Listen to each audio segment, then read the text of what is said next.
Bonjour Jean-Yves. Bonjour Damien. Alors, entreprise globale, tu es venu ici avec toute la délégation belge pour pouvoir participer à cette web mission. Qu'est-ce que tu en retires? Qu'est-ce que j'en retire? Bien sûr, énormément de bonnes choses.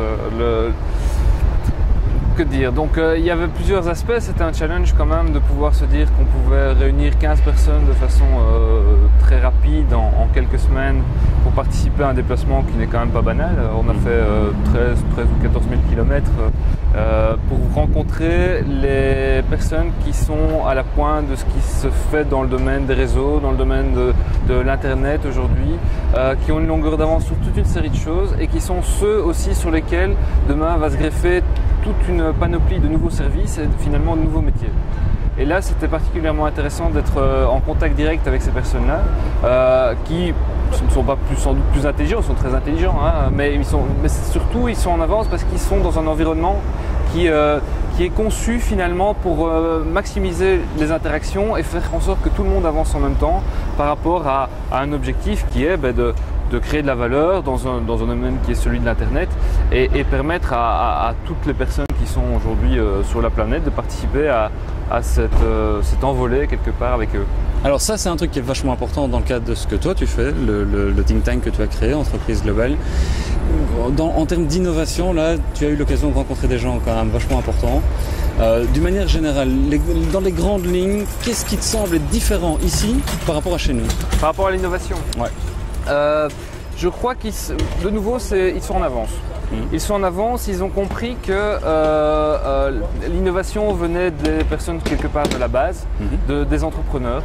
Un entrepreneur qui a travaillé un certain temps dans une grande entreprise ou dans un domaine particulier, souvent ce sont souvent des gens qui ont élaboré une vision pendant 2 ou 3 ans par rapport à des questions qui se posaient ou des manques qui existaient dans leur marché. Et alors s'ils ont eu de la chance, ils ont pu en parler à leur directeur ou à leur manager qui les a écoutés, qui a dit voilà, je te lance sur le projet et on va te donner tout le support nécessaire et la reconnaissance pour le mener toi-même et voir si ça aboutit. La plupart du temps, pour pouvoir poursuivre leur idée, aller jusqu'au bout, ils quittent l'entreprise et démarrent leur propre projet. Donc ce qui est très enthousiasmant, c'est de voir que les entreprises ici, c'est pas propre au secteur de l'Internet ou de l'informatique, mais ont compris que c'est à travers ces gens-là que demain elles pouvaient faire des bons en termes d'innovation et de création de nouveaux produits. On l'a vu, mais à de multiples reprises tout au long de ce séjour, ce sont des gens qui sont conscients que il faut être à l'affût et guetter les startups. Il y a une quantité d'événements où les startups ont l'occasion de se présenter, donc c'est très accessible finalement et c'est très transparent.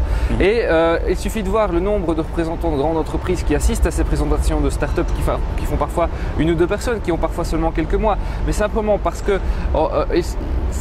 le succès dépend parfois simplement d'une vision et de la personnalité de la personne qui porte le projet. Très rapidement, il donne du crédit à ces innovations, à ces startups, en se disant là, c'est quelqu'un en qui j'ai envie de croire. Je trouve que sa vision des choses ou la construction intellectuelle qu'il a faite par rapport à son projet est intéressante. Je vais le suivre, je vais peut-être investir avec lui et demain, je vais peut-être le racheter. Alors ça, c'est valable pour les grandes boîtes, Google, BMW, qu'on a pu rencontrer notamment ici dans la Silicon Valley. Est-ce que c'est le genre de choses qui est possible pour une PME par exemple en Wallonie? Est-ce que ces mêmes processus-là sont adaptables chez nous? Totalement. Donc on assiste, c'était encore la couverture du magazine Wire de ce mois de juin ici, qu'on peut se procurer d'ailleurs, pas seulement en Californie, mais c'est de montrer effectivement on entre dans des schémas où les entreprises deviennent vraiment des réseaux et des ensembles de communautés. Et pourquoi? Parce que simplement, grâce à ce mode de fonctionnement, elles innovent beaucoup plus vite. Et le proof of concept, on l'a vu en live ici de nouveau, c'est dans le monde du web, où on voit que les bons en termes de qualité, il y a des progressions phénoménales par rapport à des nouveaux services qui n'étaient même pas imaginables il y a 2 ou 3 ans, avec une qualité aujourd'hui qui est permise même par rapport à simplement l'image, par rapport à la 3D, par rapport au son, par rapport à l'interaction instantanée avec les individus. Tout ça a été permis par des petites cellules d'individus, soit constituées en start-up ou constituées en petites équipes à l'intérieur de certaines entreprises, avec une efficacité redoutable.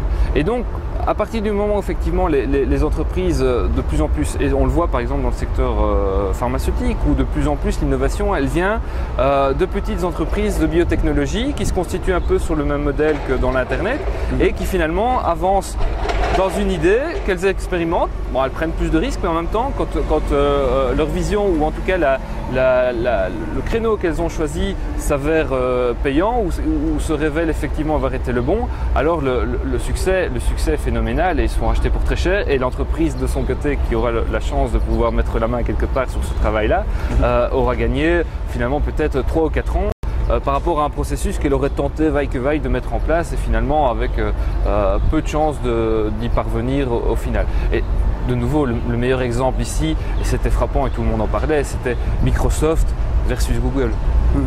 La clé du succès, c'est quoi, en 2 mots? La clé du succès pour évoluer dans ce mode de pensée, ce mode de réseau, du leadership. C'est-à-dire que les managers de ces entreprises aujourd'hui doivent comprendre ces modes de fonctionnement, ne pas avoir peur et puis faire confiance. Faire confiance à la créativité des individus, faire confiance à la créativité, à l'innovation et à la volonté de créer des choses des gens qui sont peut-être simplement leurs salariés. D'entrer dans des modèles beaucoup plus ouverts et beaucoup plus où l'information et les contacts avec les personnes sont beaucoup plus fluides ou beaucoup plus simples, beaucoup moins formels, beaucoup moins codés.